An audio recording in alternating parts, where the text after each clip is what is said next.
அன்பு நேயர்களுக்கு கனிவான வணக்கம். ஓபிஎஸ்க்கு தூதுவிட்ட விஜய், கைவிட்ட பாஜக.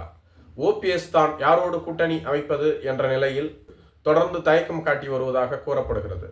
பாரதிய ஜனதா கட்சி எப்படியாவது தன்னை தங்களது கூட்டணியில் இணைத்துக் கொள்ளும் என எதிர்பார்த்திருந்தார். ஆனால் அது இதுவரையிலும் நடைபெறவில்லை.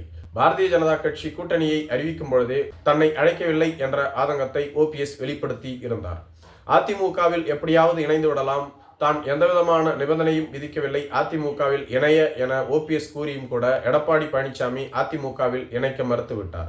அதிமுகவின் தொண்டர்கள் அனைவருமே அதிமுகவின் தலைவர்கள் ஓரணியில் இணைய வேண்டும் என கேட்டுக்கொண்டார்கள். செல்வி ஜெயலலிதா காலத்தில் அதிமுக இந்தியாவின் 3வது பெரிய கட்சியாக வலம் வந்தது. கூட்டணி அமைக்காமலேயே மிகப்பெரிய வெற்றிகளை குவித்தார் செல்வி ஜெயலலிதா. அவரது இறப்பிற்கு பின்பு கட்சியில் சசிகலா, ஓபிஎஸ், டிடிவி தினகரன் என தொடர்ச்சியாக நீக்கப்பட்டார்கள். தற்பொழுது ஓபிஎஸ் தனி அணியாக செயல்பட்டு வருகிறார். டிடிவி தினகரன் அம்மா மக்கள் முன்னேற்ற கழகம் என்ற கட்சியை நடத்தி வருகிறார். ஏற்கனவே அதிமுகவின் வாக்குகள் சேர்ந்து விட்டது. தற்பொழுது அதிமுகவிற்கு 20லிருந்து 25% வாக்கு வங்கி மட்டுமே உள்ளது.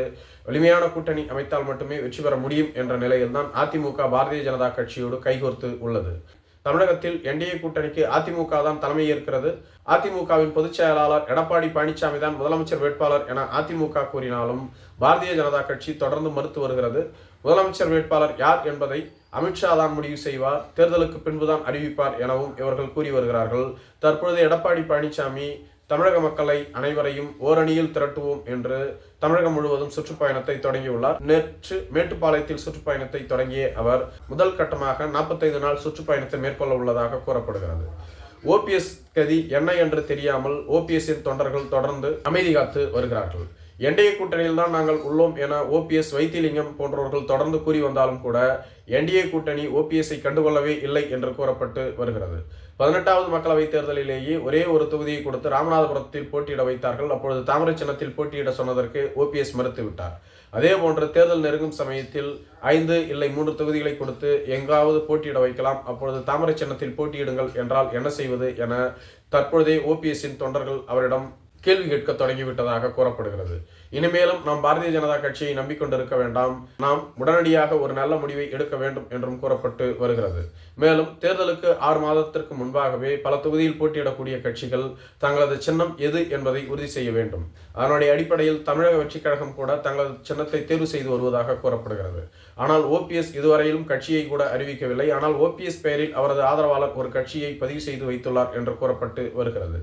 மிக விரைவில், அதாவது ஜூலை மாதம் 20ஆம் தேதிக்குள்ளாக ஓபிஎஸ் தனது கட்சி என்ன, தனது சின்னம் என்ன என்பதை இறுதி செய்ய வேண்டும் என கூறப்பட்டு வருகிறது. அப்பொழுதுதான் 10க்கும் மேற்பட்ட தொகுதிகளில் போட்டியிடும் பொழுது ஒரே சின்னத்தை பெற முடியும். எனவே ஓபிஎஸ் இதுவரையிலும் அமைதி காத்தது போதும், இனிமேலாவது சுதாரித்துக் கொண்டு செயல்பட வேண்டும். நாம் பாஜக கூட்டணியில் இருக்கின்றோம் என நாம் மட்டும்தான் கூறுகிறோம். ஆனால் அமித்ஷாவோ நயினார் நாகேந்திரனோ ஒரு முறை கூட நம்மை அழைத்து பேசவில்லை.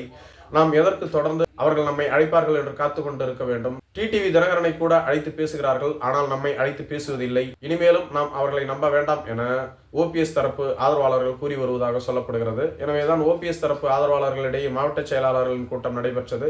அந்த மாவட்ட செயலாளர்கள் கூட்டத்தில் பேசிய பல மாவட்ட செயலாளர்கள் ஓபிஎஸ் நாம் தனி கட்சியை தொடங்க வேண்டும், மேலும் பாஜகவோடு கூட்டணி தேவையில்லை, தமிழக வெற்றிக் கழகத்தோடு கூட்டணி அமைப்போம் என பலர் கூறியதாக சொல்லப்படுகிறது.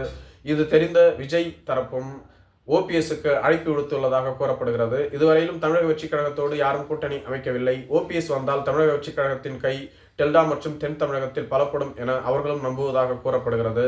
தற்பொழுது ஓபிஎஸ்க்கு இருக்கக்கூடிய ஒரே ஆப்ஷன் விஜய் மட்டும்தான். ஏனெனில் இத்தனை காலமாக திமுகவை எதிர்த்து அரசியல் செய்தவர் திமுகவோடு கூட்டணி வைக்க முடியாது. அதிமுகவும் கை கழுவி விட்டது, பாஜகவும் கை கழுவி விட்டது. இனி விஜய் மட்டுமே ஓபிஎஸ்க்கு இருக்கக்கூடிய ஒரே சாய்ஸாக கூறப்பட்டு வருகிறது.